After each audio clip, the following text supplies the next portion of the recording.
فَإِنَّ اللَّهَ قَدْ أَبَاحَ لَنَا الْجِدَالَ بِالَّتِي هِيَ أَحْسَنُ. For verily Allah has made permissible for us al-jidal. That's the same word that Al-Imam Ahmad is forbidding. That's jidal, argumentation or debating.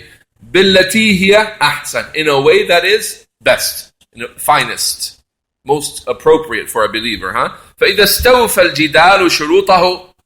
If argumentation, meaning debating someone, fulfills the conditions in Islam of debating someone, وَكَانَ الْمُجَادِلُ يُرِيدُ الْحَقِّ. And the one engaging in that debate wishes to attain the truth. لَا يُرِيدُ الْمُبَاهَةَ. Doesn't wish to only conquer someone or, just to see who will win, like they do today with these university academic debates. One of the names of the people that keeps coming up in these is someone named Shabir Ally. Have you heard of this one? Constant debates. They keep setting him up as the Muslim representative against Christians and other people about issues of Trinity and Jesus and these kinds of things. Debate after debate after debate. Right? In the academic setting, which is not permissible. The modern academic setting is not permissible. Why? Because it's moderated by a deviant person. As from the conditions the scholars mention is the debate is allowed in the presence of al-hakim al-adal, in the presence of an upright ruler, the judge that's going to aid the truth when it is there, not the moderator who makes the sunnah equal to bid'ah and give everyone their chance. And he may even aid the innovation over the sunnah. No, but rather it has to be in the presence of people who are prepared to aid the truth.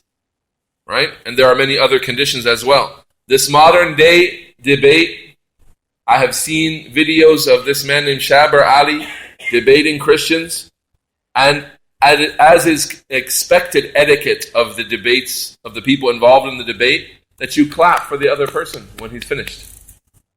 We've seen a Muslim debating a Christian about, is Jesus the Lord of the creation, for example. Like it needs a really long debate, 2 hours full of back and forth dialogue. Alhamdulillah, da'wah is easy. Tell the people that it's false, that whoever claims it is false, bring a few rational arguments and guide the people to the truth. Debate someone for 2 hours just to quote books and to show your academic prowess and how you can bring resources and respond to someone's argument. At the end, everyone's clapping. For everyone, for both sides. We'd like to thank both of our speakers today for presenting their opinions so well. And the Muslim who's claiming to be on the side of Tawheed, saying that no, Jesus is not Rabbul Alameen, after the Christian builds his argument that Jesus is the Lord of all the creation, subhanallah wa ta'ala Allah, the Muslim will clap for him. It's not even from the etiquettes of a Muslim man to clap in the first place, for anything. It's not even from our etiquettes. Right? التسفيق للنساء. The clapping is for the women, as our scholars remind us, right? And what was the act of worship? What was the act of worship of the people of Jahiliyyah at the house of Allah? Clapping and whistling. Clapping and whistling. It's the trait of the people of Jahiliyyah, and it's the permissible action of the women amongst themselves. So like a woman who's praying behind her husband in the house, he makes a mistake. Instead of saying subhanallah, what does she do? She claps to indicate that there is a mistake. And the scholars say it's not a brash, loud clapping, open palms like that, but rather the back of one hand into the palm of another, in a way that is befitting the manners of a Muslim, even in her own house, subhanallah. Tayyib. So those debates, look at the kind of falsehood that is presented there when you see a debate like that. So-and-so the Muslim versus so-and-so the Christian. And then they're made equal. On the platform, they are equal. At the end, the truth is not aided. You can say that the Muslim has, if he was successful in showing why no one besides Allah should be worshipped, they will not aid that. They will say, at the end, لَكُمْ دِينُكُمْ وَلِيَ دِينٍ, like they came in saying that. We have our religion, you have your religion. It's just for the sake of mughalaba, to see who has more debating skills, to see who has more craftiness in their ability to respond. And that's why they make it 5 minutes for this one, 5 minutes for that one, 3 minutes to respond to his argument, and then 3 minutes to respond, and a counter response of 1 minute if necessary, and all kinds of rules and all of that. And then, as mentioned, the clapping and even signs from the person engaged that he is pleased with the speech of the most horrendous type of speech that could be said out of a person's mouth, attributing rububiyyah, lordship, to other than Allahu Ta'ala, subhanallah. So we've seen great harms from people promoting, perpetuating this culture of argumentation on an academic level, as if it is acceptable and as if it is in support of our religion, and it's not. So Imam Ahmad in his time was very severe in forbidding it.